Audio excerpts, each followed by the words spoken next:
You'll hear a woman talking on the radio about sport aid. First, you have some time to look at questions 1 to 6.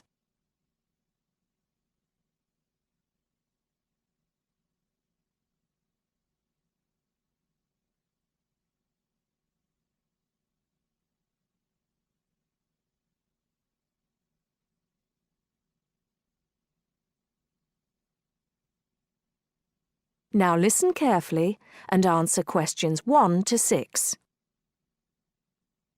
Hello, you're listening to Redgate Radio and I'm Alex Dunbar. As you may know, people in the city will be taking part in Sport Aid this weekend. Here's Liz to tell us more about this event and how you can get involved. Thanks, Alex. Well, this is the 4th year of Sport Aid, and it looks like it's going to be bigger and better than ever. Sport Aid is organised by the City Council, and it supports a number of different charities, although the main reason for its existence is to raise money to help developing countries. Last year, it raised over £100,000, and that money has helped to make life a little easier for people in many parts of the world.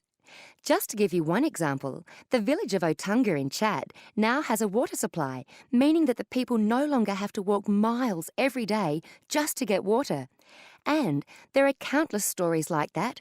By contributing to the infrastructure of different regions, it's hoped that things like Sport Aid will enable many more people to climb out of poverty.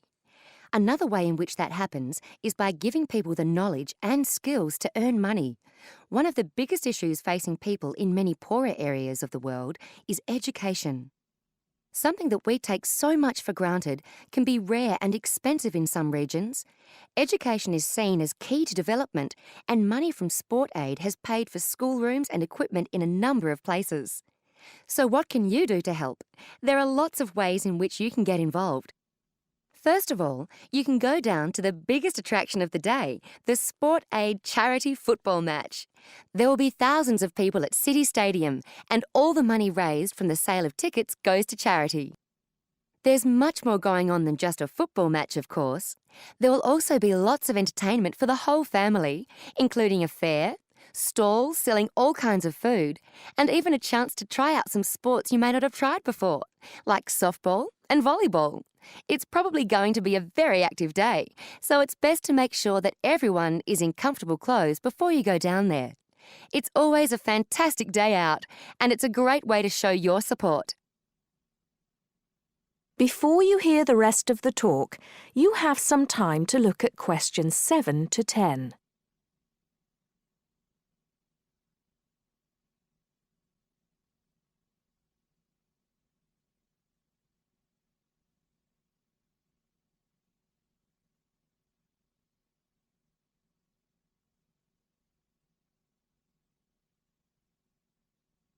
Now listen and answer questions 7 to 10. But you're not restricted to being a spectator. Apart from the main event, there are a large number of smaller events taking place across the city. These range from fun runs around the park to games of cricket, and there's sure to be something happening in your area. Contact details are available for the people putting together each event, and you can get those from the council website. We'll be giving you the address for that at the end of the program. It's still not too late to organise your own event, as lots of people around the city are, although you'll have to get going on it now. First of all, do check that there isn't a similar event in your area, and then call the town hall to register your event. The local council needs to approve all events, and you'll stand more chance if you can come up with a sport that's new to some people, rather than just another game of football. Use your imagination, or try the internet to get some ideas. Try to come up with something that's going to get lots of people along, and which will raise money. You might not want to go for anything that turns out to be too costly though, since the council isn't able to supply bats or balls or anything else you need. But they will give you advice on finding a good location, and might even be able to help you out with small prizes for winners, as well as making sure that everyone knows about your event by publicising it on the website and sending you an organisers pack with lots more information. There are a couple more things you need to be aware of for your event. There aren't any age restrictions. Although, if you're under 18, you'll need to get an adult, such as a parent, to sign the forms for you and to handle any money raised. But you do need to live in the Red Gate area. You should also be prepared for anyone to turn up, since all events are public. That is the end of part 1. You now have half a minute to check your answers.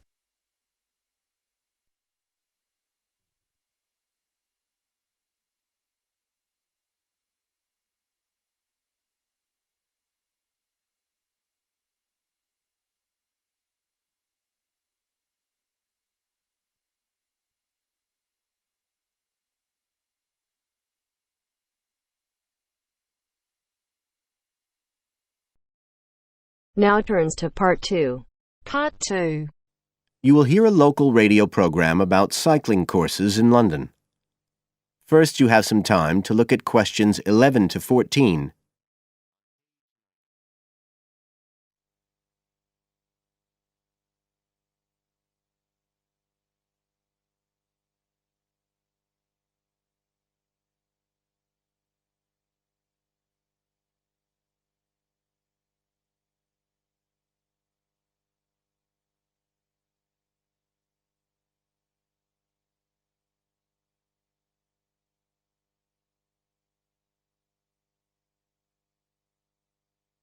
Now listen carefully and answer questions 11 to 14. There's been a great deal of interest lately in encouraging people to use bicycles instead of cars as a means of transport. But not everyone is confident about riding a bike at the best of times, let alone in the middle of a city like London. Jack Hayes is a professional trainer who works for a London-based company, City Cyclist, which provides cycle training for the public. What exactly does City Cyclist do, Jack? Well, our basic purpose is to promote cycling as a sustainable form of transport. We believe the best way to promote cycling is to teach people to use their bikes safely and with confidence. In European countries, people all learned from their parents, and they also learned in school. And when I tell them I teach people to ride bikes, they laugh. They think it's crazy. But here in London, it's completely different. You're approaching the point where a whole generation of people have grown up not being allowed by their parents to cycle because it was considered to be getting too dangerous. And so, in turn, they can't teach their children. We believe in realistic training. So if someone wants to use a bike regularly, say to get to work or school, we aim to train them by teaching them to ride on the actual roads they'll use, so they can develop the basic skills they need and build up their confidence that way. At City Cyclist, we believe cycling's for everyone, no matter what age or level of ability or mobility. We do complete beginners and also advanced courses. That's for urban cyclists who want to deal with things like riding in streets with complicated intersections and things like that. We don't promote the use of personal protective equipment for cyclists, and we endorse the policy of the European Cyclists Federation that parents should be allowed to make an informed choice as to whether or not their child wears a helmet. We believe the key to safe cycling is assertiveness, taking your place on the road. This has to be instilled right from the beginning. Assertive road positioning and behaviour is the key to safe cycling in congested urban environments. Some people are surprised that we don't promote the segregation of cyclists from motorised traffic, but we don't think that's practical in all urban environments. Instead, we teach people to use as much road space as they need to travel safely and effectively. You now have some time to look at questions 15 to 20.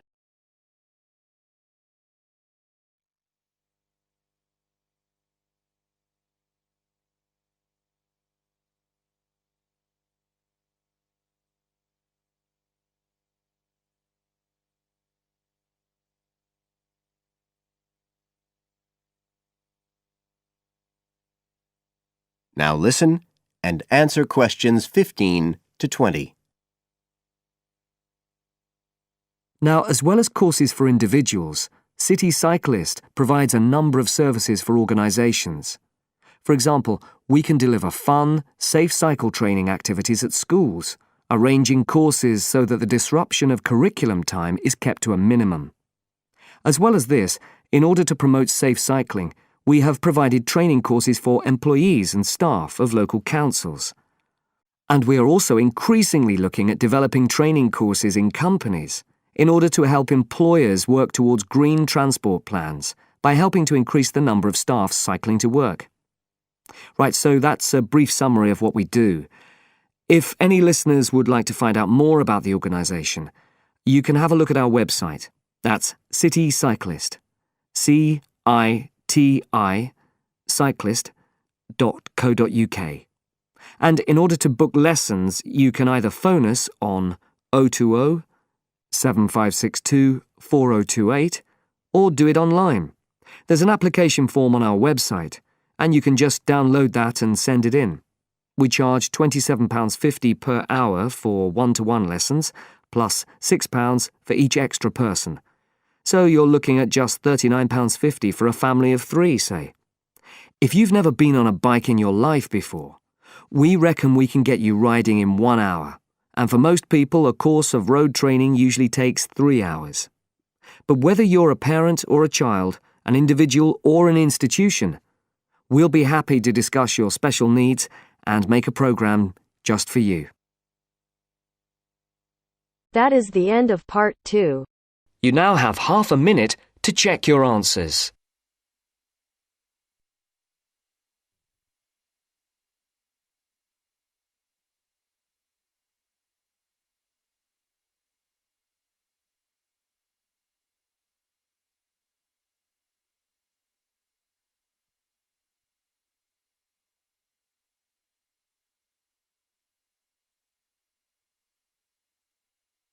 Now turns to part 3.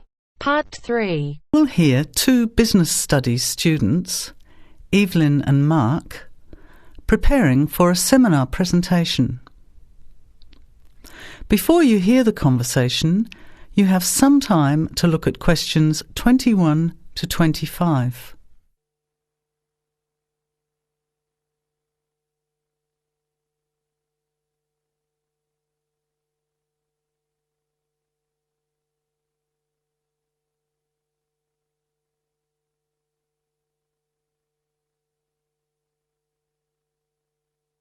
Well, I think the marketing of food would be a good topic.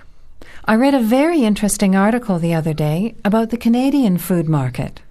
I suppose everybody's interested in food, even if it's trying not to eat. Why Canada?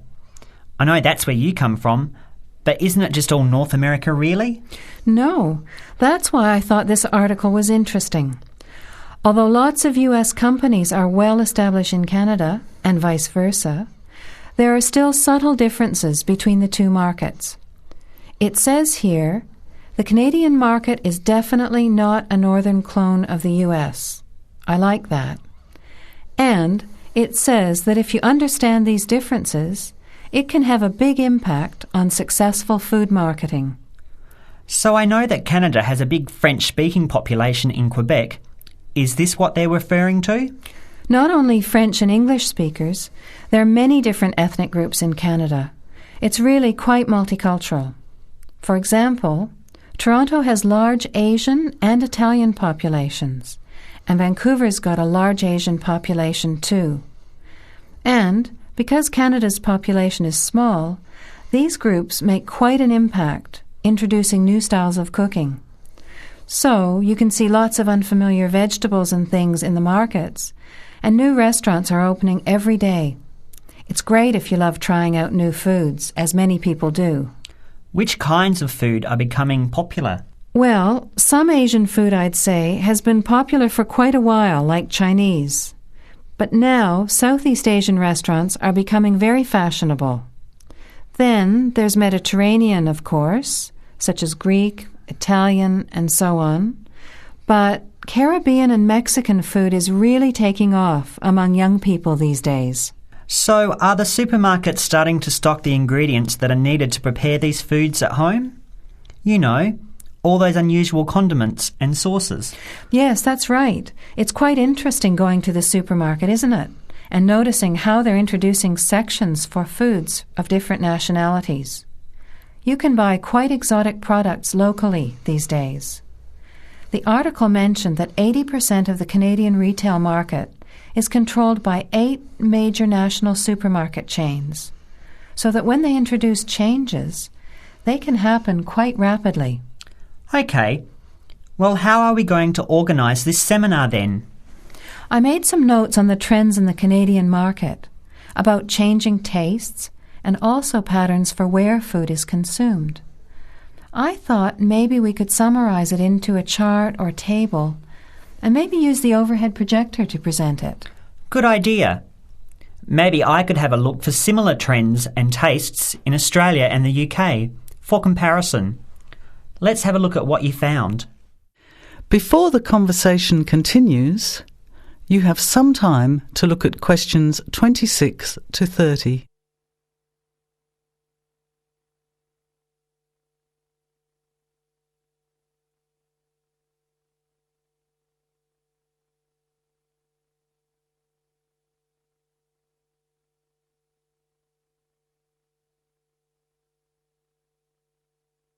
Now, as the conversation continues, answer questions 26 to 30. The most significant trend, it seemed to me, was that Canadians are definitely interested in healthy food.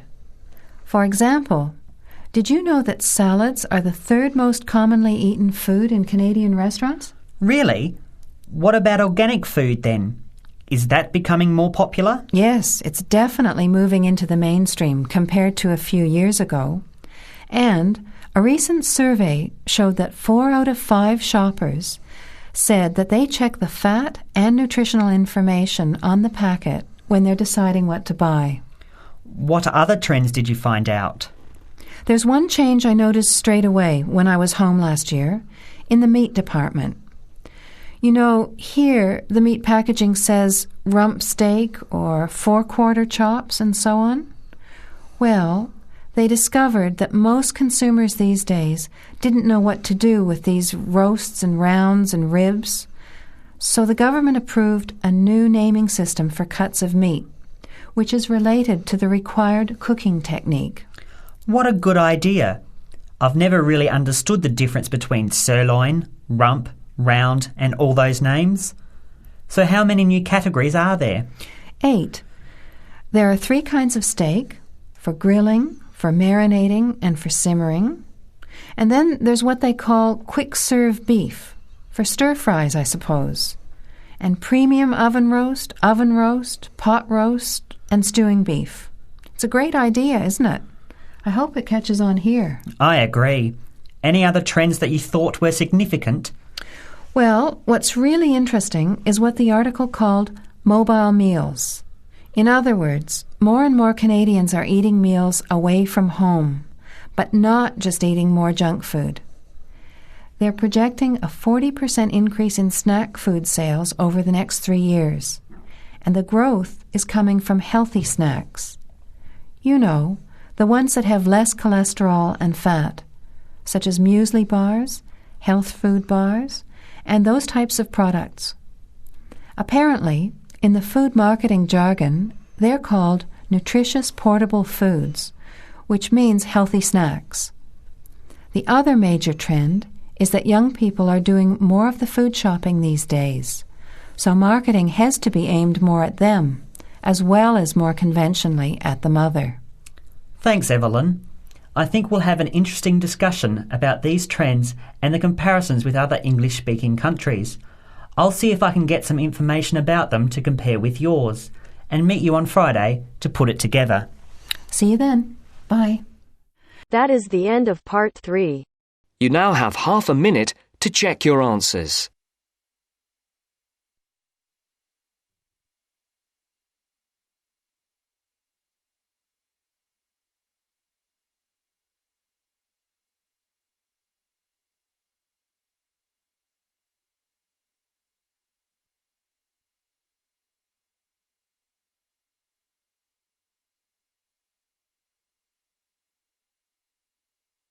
Now turns to Part 4.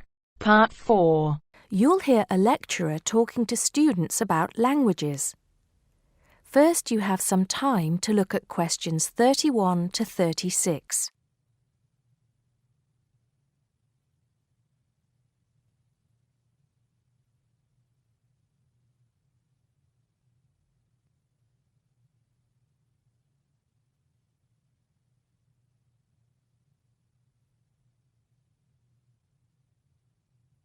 Now listen carefully and answer questions 31 to 36. Good afternoon, everybody. Today, in the first lecture on anthropology, we're going to look at languages and how they are disappearing fast and what effect that's having on people and the world as a whole. We hear so much in the news about the possible extinction of animal and plant species in the world. It's a sad thing that one day certain animals will cease to exist. But how many of you are aware that the world's languages are facing a similar threat? Believe it or not, there are currently more than 6,000 languages spoken in the world today, but experts believe that by the end of this century, this number will be reduced to half. And as each language dies, the culture and specialized knowledge of a community dies with it. The unique knowledge of the environment, local wildlife, plants, animals, and ecosystems, not to mention the cultural traditions of the people themselves, will become lost forever. In essence, each language is not just spoken or written words strung together. Language has the power to hold the entire history of a people. Approximately one language dies every 2 weeks. This is an unprecedented situation. Never before in history has there been this rate of rapid decline. Most human languages are spoken by relatively very few people. Let's put this into perspective. The Ethnologue, the leading authority on the world's languages, has put together a list of every living language known to man. There are over 6,500, of which 6,000 have available population figures. Now, 109 million people speak just 10 of these languages, and they are the major languages of the world. At the opposite end of the scale, there are minority languages which are only spoken by a few people, and that's what this chart is illustrating. The number of languages is represented on the vertical axis, and the total number of languages that make up this group is an astounding 1,619. For each of these smaller language groups, the population range of speakers goes from 1 to 999. Even more incredible is the fact that out of these small languages, over 200 of them have a speaker population ranging from just 1 to 9. Imagine only 9 people speaking your language in the whole world, or even only 1 or 2 people. Now, let's think geographically. In total, there are 516 languages that are nearly extinct, where only a few members of the older generation survive. When they die, the language will die with them, lost forever. The majority of nearly extinct languages come from the Pacific and the Americas, making up 74%, followed by Asia at 15%. Europe has the smallest percentage of languages that are nearly extinct, only 2%. Before you hear the rest of the talk, you have some time to look at questions 37 to 40.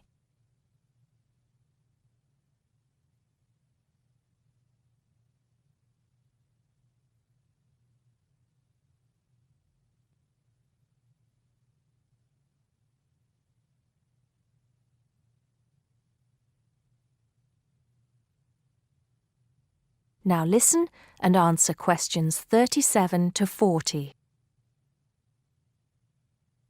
Entire languages which have survived for centuries are disappearing as we speak. But why is this happening now? There are several reasons for a language's demise. Globalization has made the world smaller, and technology has made it easier for people separated by vast distances to communicate in a common language, which further ensures the growth in economic status for such communities. Minority languages have given way to the main languages of global communication, like English. On a social level, speakers may feel the minority language to be old-fashioned and behind the times. Maybe even speakers are slightly embarrassed to speak the language of their forefathers, identifying more with an international language that brings with it improved economic status. Now, some do argue that a reduction in the number of world languages is inevitable, and anything to ease communication between nations is a good thing, and granted, there is a point to be made there, but what are the long-term implications of this? Consider this. Language, in both spoken and written form, is the vehicle for oral traditions to be passed down through generations. When a language becomes extinct, this link is broken and these oral traditions are lost. This has enormous implications for the identity of a community. We can't stop the changes that are happening in the world, but we can try to keep languages alive through language maintenance programs and by documenting languages before they disappear, so they can be studied and maybe even resurrected in the future. It's also important to remember that many people who speak threatened languages can neither read nor write. Helping them become literate goes a long way towards protecting the language. Preserving a language is not easy, but there have been exceptional cases where languages have been brought back to life. In Ireland, Irish Gaelic, once a dying language, through national determination is now spoken by 13% of the country's population. We'll go into what happened there in more detail in my second lecture. That is the end of part 4. You now have half a minute to check your answers.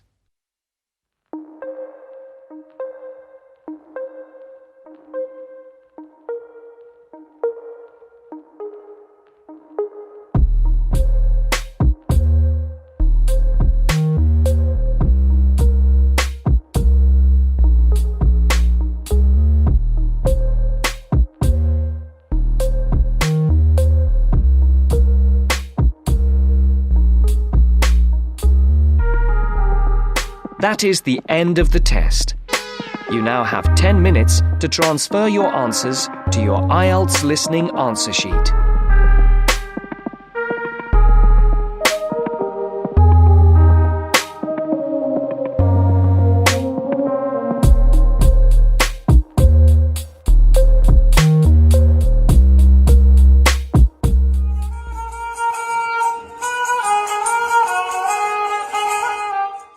Question for today is the movement of people from agricultural areas to cities to work can cause serious problems in both places. Means the migration, the people, urbanization is going on, the people from the agricultural areas are moving towards the cities, and this is creating serious problem in both places. Not only in cities, it is also creating problem in agricultural areas. What are the serious problems and what measures can be taken to solve this problem? So our question is about we have to tell what the problems would be and what we can do to solve this problem.